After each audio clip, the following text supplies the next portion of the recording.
All right, so before we talk about linear equations and linear functions, I've got up here polynomials and then linear, because we're going to talk about many different types of polynomials. We're just going to zero in on linear today. So before we start, what is a polynomial? Think back to Algebra 2. Poly means many. Many numbers. Many variables. Many. Okay, tell me this. What is a monomial? One what? Meal. One meal. Thank you, Jackson. That's what I thought. In the equation. You're exactly right. You're exactly right. Poly means many, so it's one or more terms. I'm going to say greater than or equal to one term in your equation. Now, what do I mean by that? 4x cubed plus 3x squared plus 2x plus 1. That is, yes, that is a polynomial. Good job, Jerron. That is a polynomial, absolutely. So there are a couple of things you need to understand about polynomials and what qualifies them as being polynomials. The first thing, in order to be a polynomial, we said one or more terms. This pen is not working with me lately. That's okay. Thank you, though. I think I took them all. They don't have any more anyway. All right, all of your exponents, and whenever I say exponents, I mean the exponents on x that are hooked to x, right? All of the exponents must be, must be positive whole numbers. Okay? No fraction exponents, no funny decimals or symbols or anything like that. Every exponent has to be a positive whole number. The other thing you have to remember is not only do the exponents have to be positive whole numbers, but your coefficients, what are coefficients? The number in front of the variable. This is a coefficient, a coefficient, a coefficient. The coefficients must be real numbers. What's a real number? Negative reals can be negative. Is pi a real number? Sure? Yeah, it is a real number. Is the square root of 2 a real number? Yes. Those are irrational numbers, but they're still real numbers. Is 1/2 a real number? Yes. Is the square root of -2 a real number? No. Why? Because that's a real option. Because it's a negative under there, and a negative under a radical gives you a what? What kind? An I. That's exactly right. Those are imaginary. Imaginary are the only kind that you know right now that wouldn't be included in real numbers, if that makes sense. Okay. When they're listed from biggest exponent down to smallest exponent, that is what we call standard form. Is this one that Jerome gave us in standard form? Yes.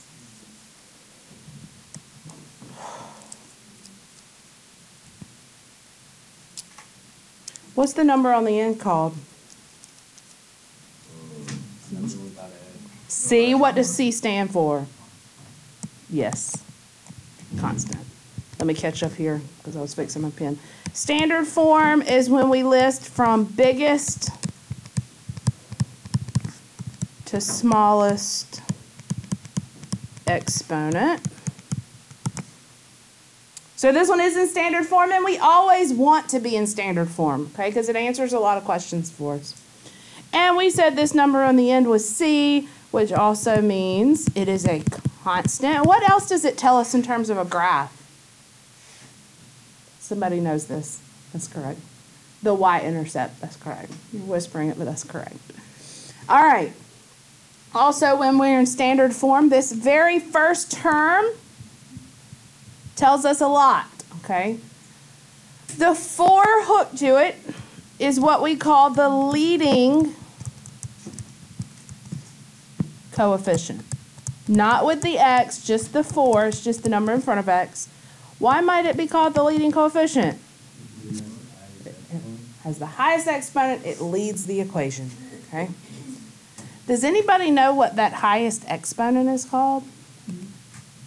Okay, but what about in general? You're right, it's a cube. Okay, but in general, like in terms of a polynomial, what's the biggest exponent called? It starts with a D. Nice guess. No. Wait, hold up. Wait. D.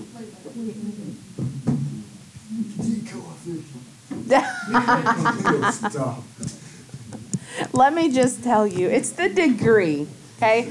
The biggest exponent is the degree, and it's always out front, so the degree of this is called a cubic, okay? And we classify polynomials by their degree, okay? Degree of 3 would be a cubic. What's a degree of 2? What's a polynomial with degree 2? Square root. Degree 2, not 1/2, 2. Squared, but what do we call it also? Starts with a Q. A quadratic, right. What about a degree of 1? Let's write some of these down, because I thought we... Hold up, Ryan. You need me to go back a second? Let me get that little orange part. Okay. As soon as it decides to...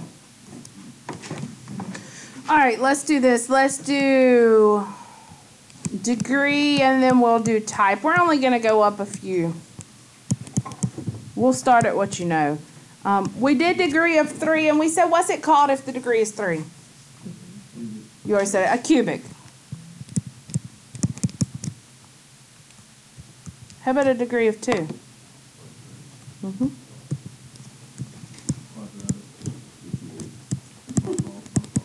That's okay. Oh, we hadn't talked about this. How about a degree of 1? What type of polynomial might that be?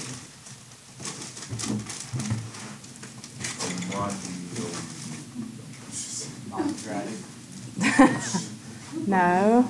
An equation. 1 degree of 1. 1.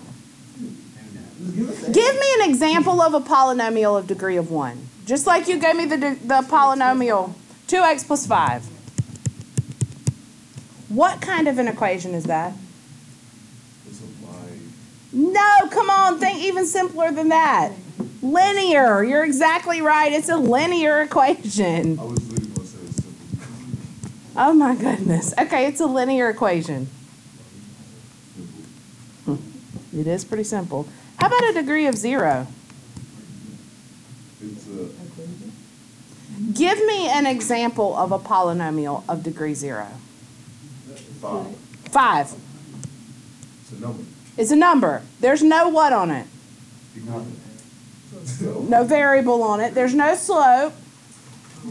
What do you call that? What do you call a number without a variable? What? A constant. You're exactly right. The type is constant. All right. Type is constant. All right, so here we go. We're going to focus today on linear. Tomorrow we'll focus on quadratic. Before I do that, I'm going to give you some examples of some possible polynomials. I want you to tell me yes or no, is it a polynomial? And then we're going to talk about some classifications. We're going to talk about the type and leading coefficient and degree. Look at this one.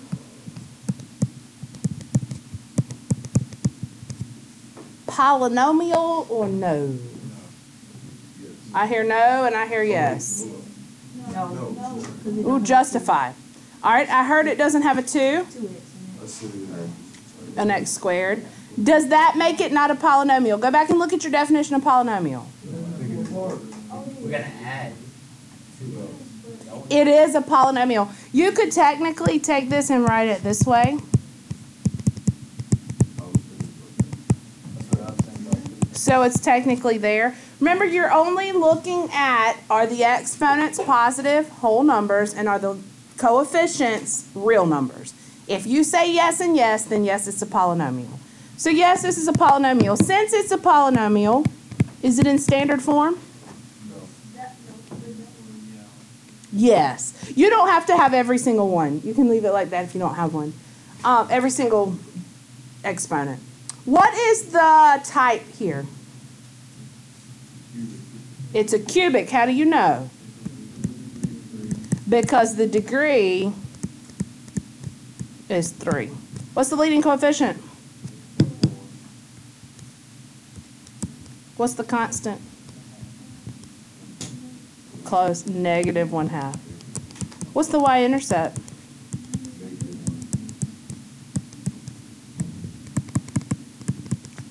Does that make sense to everybody so far? Yeah. One more. Hold up. Tell me when you got it.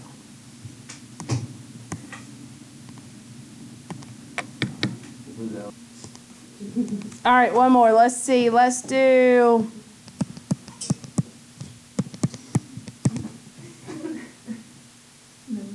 Why?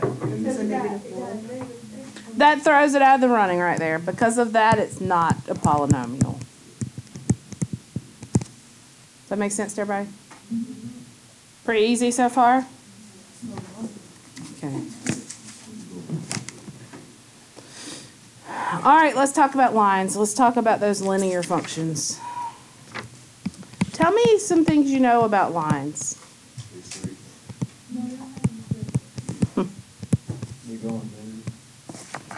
Okay, they keep going on forever.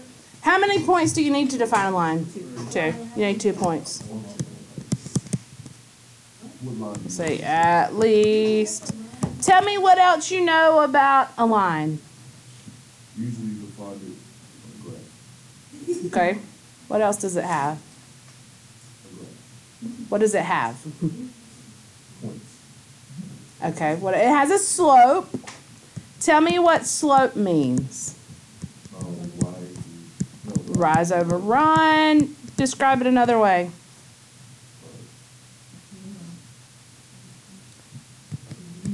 Change in y over change in x. What else do we sometimes call slope? Rate of what? Change.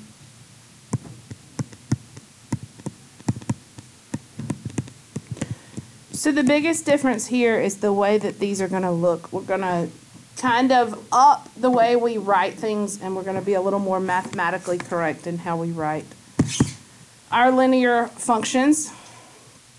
We're going to use f of x notation. So if my linear function looks like this is very familiar to a form. This is very similar to a form you are familiar with. What form would that be of a line? Slope intercept. What is A here? The slope. What is B? Yes. Is it a polynomial? Yeah, it sure is. It is a type of polynomial. What is the degree?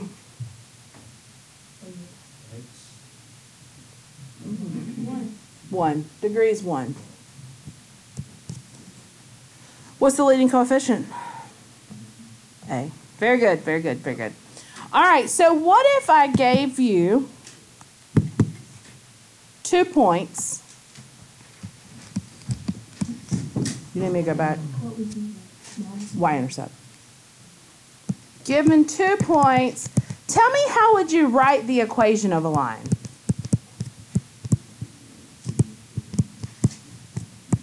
What do? Tell me your thought process before I even give you the 2 points. Before we go into all that, we did this in chapter P. How do you write the equation of a line given 2 points? I would use Pointslope form. So to use Pointslope form, I need, what am I going to have to actually calculate? It starts with an S, you just said it. Slope, right? I'm going to have to find the slope.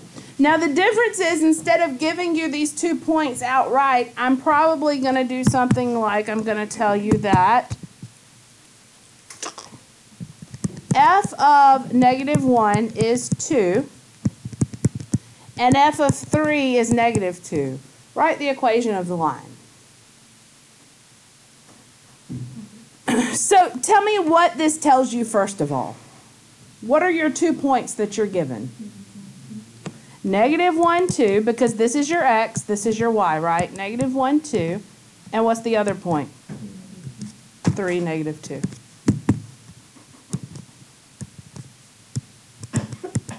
Does that confuse anybody?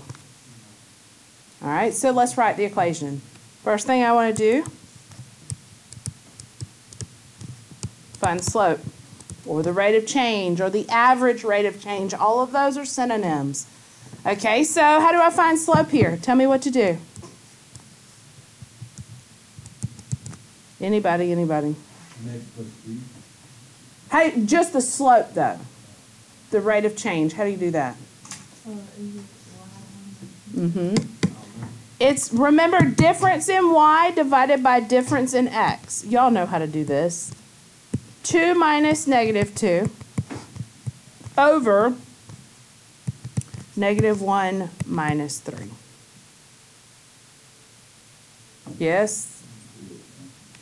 You learned this in like 8th grade. You should have. 4 over negative 4. Well, we did it in chapter P at the beginning of the semester.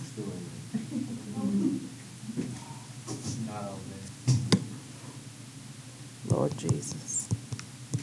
The slope is negative 1. Are we all in agreement? All right. Let's plug it in. Let's use point slope. So I need to go back and remember point slope. What does point slope look like?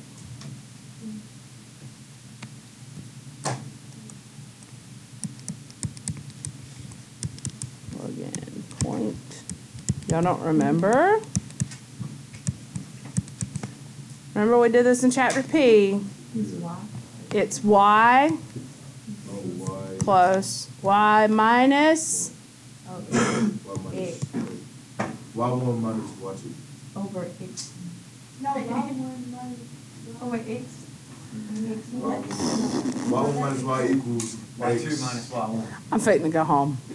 Oh, I'm no, just wait. gonna go Let me home. Go back in the notes. Dang it. Because y'all are just shouting random variables out. Y minus Y1 equals slope times Oh, x minus x minus. yes. I got it. Ooh. We learned this? Oh my goodness, yes. We didn't learn it, huh, because you put it on the board too. So you're saying I shouldn't have given you the formula during the test? No, but. All right, this is point slope form because we use a point and a slope. Now remember, we're talking about functions and polynomials now, so I'm going to need it to be in standard form. So I'm not going to be able to leave it in point slope form, but let's plug in and see what we have. I have 2 points. Which one should I use as I plug into point slope? Why? Does it matter? It does not matter. It does not matter. All right, which one do y'all want to use? The second one? We all in agreement. We're going to use the second one. But we all understand that it doesn't matter which one we use, right? Yeah. Okay. All right, y. What goes next? Equal. Oh, my goodness. Minus 2. That was said with such confidence, too. Minus negative 2. So it would be plus 2. Yeah, I got a question. Hey, We using both of those points first. we're just using this one. Okay, I was about to say, 'cause how was that one Y? You remember it? What's the slope? Negative 1. We just found that. Yeah. Times x minus 3. Woo. Okay. So now what I need to do is get it in standard form. What do I need to do? And I didn't make you do this when we did it. Start moving stuff around. Put in standard form. How can you move stuff around, Jerome? I'm going to put solve for y. What should my first step be? Subtracting what? The 2? Okay, if I move the 2 over, then I have y equals negative 1 x minus 3. Is it in standard form now? Not quite. What do I need to do to get it in standard form? Distribute. Negative 1x. What's negative 1 times negative 3? Positive 3. Is it now in standard form? No, I need to combine, right? So y equals negative x plus 1. Y'all with me on that? But I need it to be in function form, so I'm going to say f of x equals negative x plus 1. Everybody good on that? Okay. Huh? Let's do one more. Part of it. You shouldn't have been on your phone while we were doing this. All right, one more.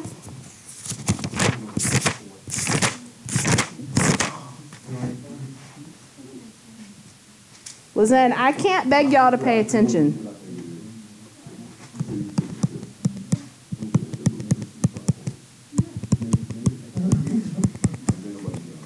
Write an equation of the line in standard form. Standard form of the polynomial. I'm going to let you try this. All right, if you're still working, keep working. I'm going to start talking through the beginning here. All right, first thing we're going to do is find the slope. Remember, these points are negative 5, negative 1, and 2, 4. Okay, so for the slope, I'm going to start with these points because they're positive. That's a little easier for me. 4 minus negative 1 over 2 minus negative 5. Several of you were asking which point do I start with. It doesn't matter which one you start with on the top, so long as you start with that same one on the bottom. Okay. 4 minus negative 1 is 5. 2 minus negative 5 is 7. By the way, this is a homework problem. This is number 7 on your homework. Huh? Welcome. All right, I'm going to pick one to use. It really doesn't matter. I'm going to use this one when I do it. Because remember, you're changing the sign. It's y minus y1. So since these are negative, that's going to let me do y plus 1. Slope. X minus negative 5 would be x plus 5. Okay? I am going to distribute, and if you move that 1 over first, that's fine also. This is probably where you got bogged down, if you got bogged down. 5 over 7 times 5 would be 25 over 7. Top times top and bottom times bottom. If we get the other one, we'll also answer. No, you should get the same thing at the end whenever you're finished. But I'm going to use my calculator here to subtract this 1 because my calculator will put it back in a fraction for me. So let me show, where's my calculator?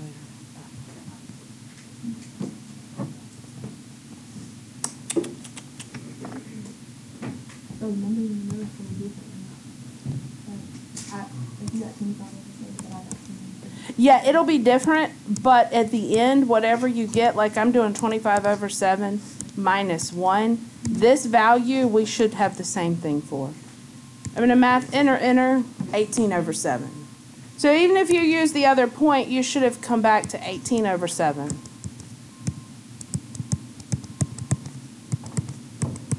Is it in standard form? Yes. Why is it in standard form? Yes, exactly. Do you have to do what? No.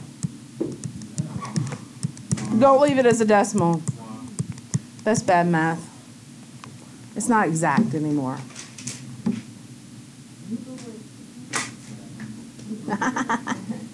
All right, one more thing to talk about. That was the easy part. I'm trying to take it slow. Some of you say we go fast, so I'm trying to go really slow. All right, let's talk about linear. I'm sorry.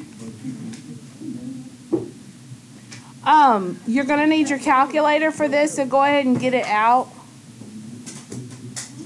We're talking about linear regression, but we're going to let the calculator do all the heavy lifting for us on this. Linear regression is the same thing as line of best fit. Y'all remember doing that? So we're going to take a whole set of data, and we're going to plug it in our calculator, and then we're going to graph a line of best fit with it. We're going to talk about that. It's really fun on the calculator. It's neat. All right. Y'all got that now? Flappy Bird on your calculator? Jackson. You can play Flappy Bird. I'm not. You can't. Promise.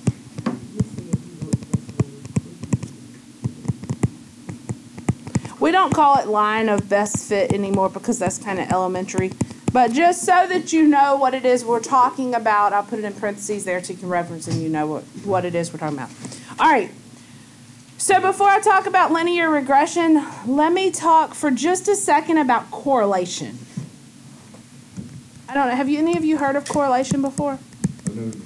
Okay. I think I have. No, I told you, I don't know. Okay, so line of best fit means we have a scatter plot. You know what a scatter plot is? Yeah. Okay, so it looks something like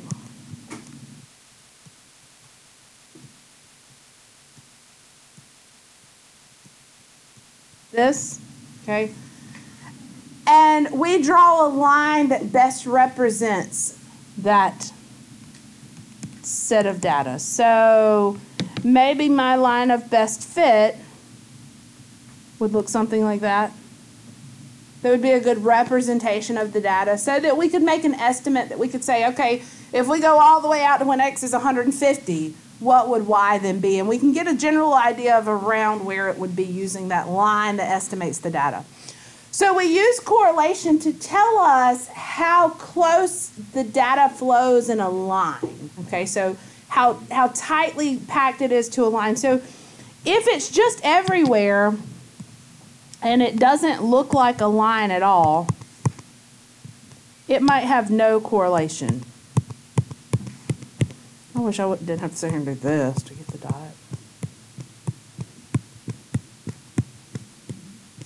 Those points do not look like they could be represented well by a line, right? That has very little to no correlation. Little to no correlation. So we describe correlation with an R.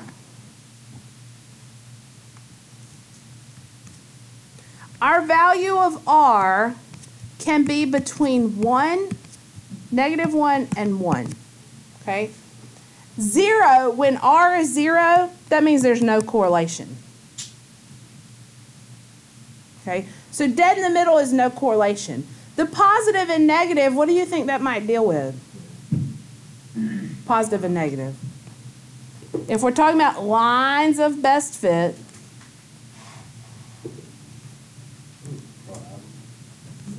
the green, let me tell you this, and you tell me then if you can get it. The green would have a positive correlation. The yellow would have a negative correlation. What do you think it's describing? Slope. Positive and negative due to the slope, okay? The closer R gets to 1, okay, so when R is positive, that means you need to think positive slope. When R is negative, think negative slope.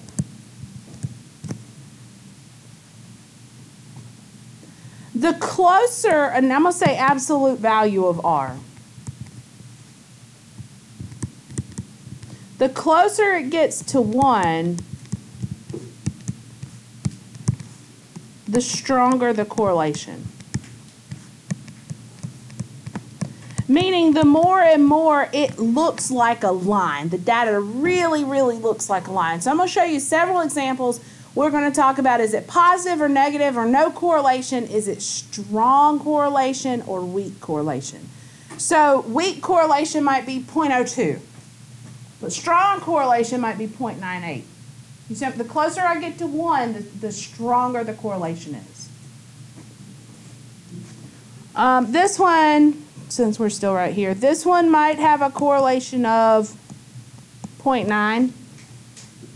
This one might have a correlation. This one looks a little bit tighter together. It might, and it's negative, it might have a correlation of negative 0.95. Okay, and I'm just making these numbers up. Our calculator's going to find the correlation. This is the correlation coefficient, and it's going to find that for us. This, no correlation would be a 0. Okay, does that make sense to you? All right, let me show you a couple examples, and you tell me what you think. I'm just throwing it out there. I'm not, you won't have to know. I would say that this is a strong positive correlation. This is a strong negative correlation. So that's how you try to get the number. All right, let me show you a couple examples, and then I'm going to show you how to do it on your calculator. I know I've been talking a while. I'm almost done, I promise.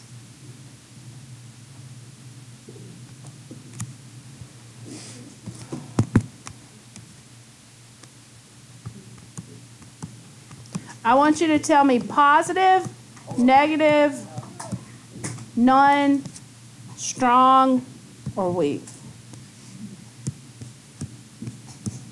That one's That was strong. positive. The one on the left. It's strong. The one on the right is correct.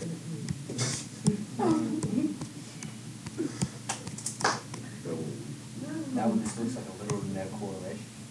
There.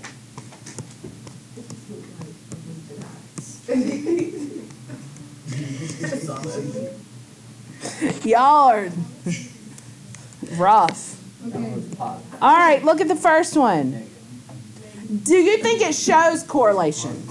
The very first one right here. So we're going to go with yes, it shows correlation. Does it show positive correlation or negative correlation? Positive. This one. Positive. Strong or weak? Strong. Strong. See how they're closely gathered together, look like a line? That's strong, okay? My R value is going to be closer to 1 there. How about the second one over? Look over beside it. That one looks positive. That one's positive. Is it strong or weak positive? Weak, okay? So it is, I can tell that it's kind of linear. They're all, but it's kind of all over the place with the linear, right? So it's a weak positive correlation. How about the one here at the bottom? I would say little to no correlation. So what is my R value getting close to? 0. Getting very close to 0 there. How about the last one? Negative. Weak. It's a little weak. I would agree with that. Jerome. Was that you or Jackson? The more dots it has, The closer it hugs and looks like a line, the more positive it is. All right, take out your calculator. This should say weak negative. My pen's not working.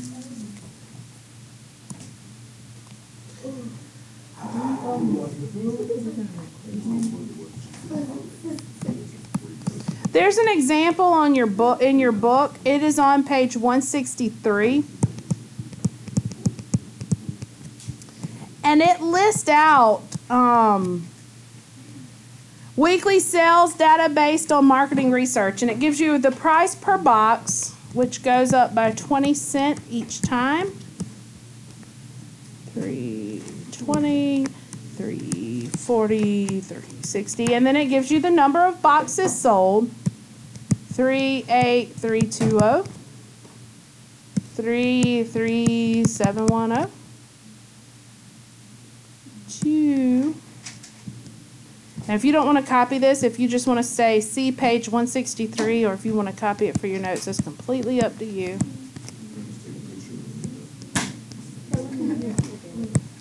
We're going to take, so now we're taking a set of data. We're going to graph it like in a scatter plot, and we're going to find a line of best fit, but we're going to let the calculator do it. So give you just a second to copy that down, get your calculator out.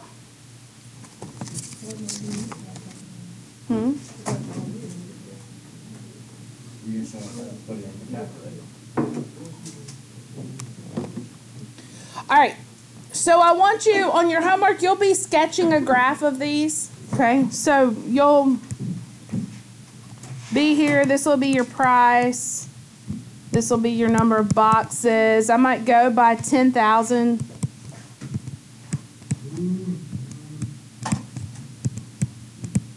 Yeah. Oh, yeah. 2, 3, 4. Okay, we all know how to graph this, right? Okay, I'm not going to run through that. I'm going to show you how your calculator does it for you. All right, so take out your calculator.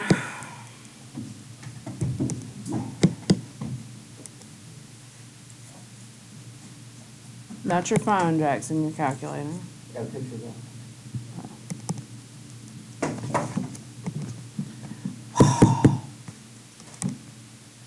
All right, now if you would hit stat. See the button that says stat right beside the variable button? Everybody with me? And choose edit. Stat edit. Okay, you should have a list 1 and list 2. For list 1, I'm going to type in all those x values. And for list 2, I'm going to type in all the y values. Okay, so 240, 260, 280, 320, 340, 360. List 2 are my boxes, 38, 320, 33, and it's really nice that your calculator can handle all this because these are big numbers. 28280, 26550, 25530,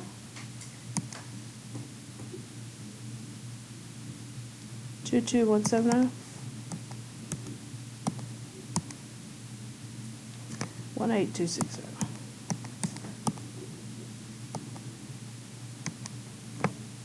All right, I'll give you a second to catch up with me. Okay, well, I'll get you one. I'll get you one. I got to get back on this. Shh, shh, shh, shh. Some of us can't control ourselves. I have to get back on it. All right. Shh, shh, shh, shh. Everything is entered, yes? Yes. All right. If you want to see the graph of it, hit y equals first and make sure there's nothing there. Turn your plot on. And actually, you don't even have to do it there. Hit second y equals. Second y equals. And hit enter. Make sure it says on. Where it says the type, that lets you do a scatter plot, which is what we want. You can do a line graph, a histogram, a box plot, a modified box plot. You can do all of those on here. We're just going to choose the first one. Make sure your X list is L1 and your Y list is list 2. And just hit on. And now, remember we always do zoom 6? Instead of zoom 6, which is standard, we're going to go down, come on, to zoom 9, which is zoom stat. Okay. Now looking at my data, does it look like it has a correlation? Yes. Yes. Strong negative correlation. Did you input? Did you go to stat edit? Yeah, but did you put your X and Y values in there? You put all of them in there? Yeah, so you have it. Go back if yours doesn't look like this. Go into your stat and your list. All of these should have the same number of digits in them. So if any of those are off, it's going to cause your graph to be off. Okay. All right, here's what we're going to do. Now we're going to find the line, and this is the part you're going to have to find this for your homework. So you'll sketch the graph. You'll tell me the correlation. Now we saw the graph, and we said that is a strong negative correlation, right?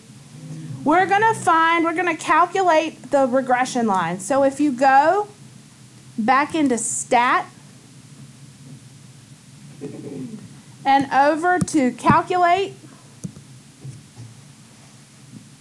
Look at option number 4.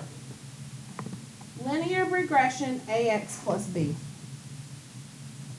Okay, you need to get very familiar with this because we're also going to do a quadratic regression. We're going to do all that on here. Your next test is going to be very, very, very heavy calculator. All right. Down to number 4.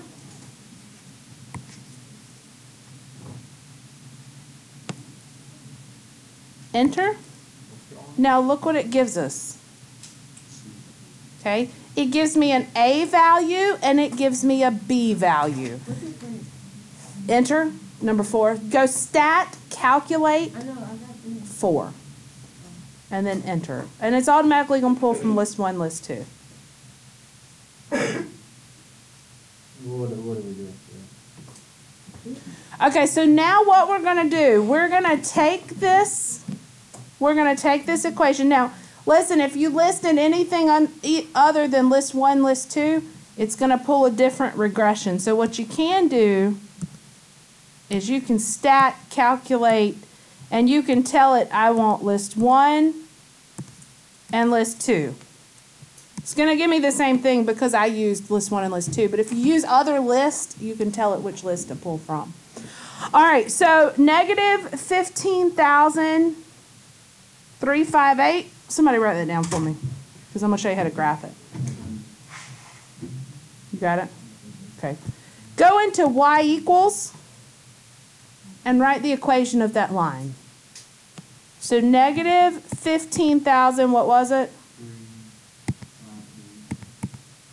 8, 9, 2, 8, 5, 7. It was, so that was my A, so then I do the X, and what was the B? Plus, positive? 7 what? 7, 3, 6, 2, 2, 1, 5. Now, if I've done this correctly, when I graph this line, it should follow that data. So hit graph and see what happens. See what it did? Okay.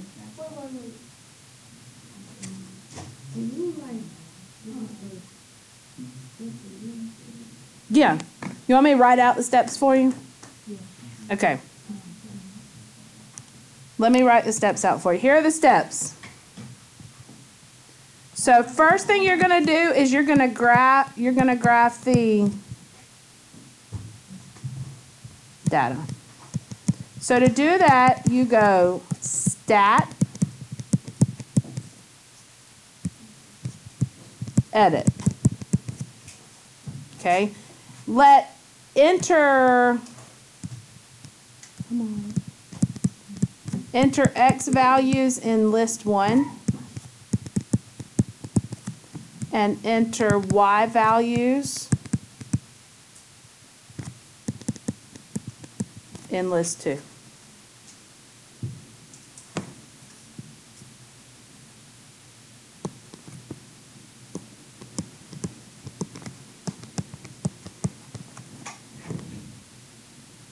Then go into second y equals and turn on your stat plot.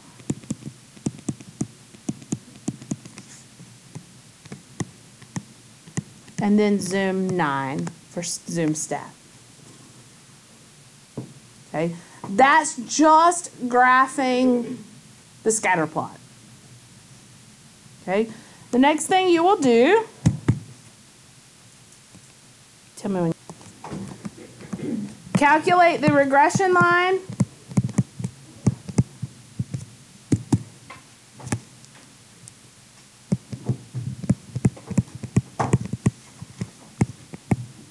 So to do that, you're going to go stat, calculate, and you're going to choose number 4, which is linear regression AX plus B.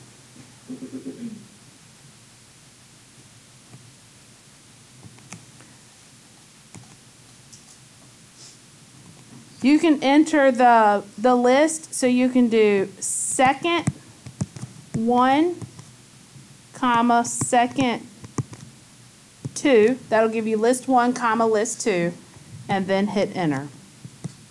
Wait, I don't think that. I don't think that part. Okay, so that's where we did, if you go into, Right here? yeah, yours is a little different. That's, you don't have to do, yeah, you're just good. All right, so then the last thing is to graph the line with the data, okay? So go into y equals, enter your new equation that you found.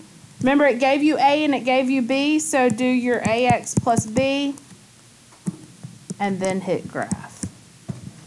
And everything will be graphed there for you.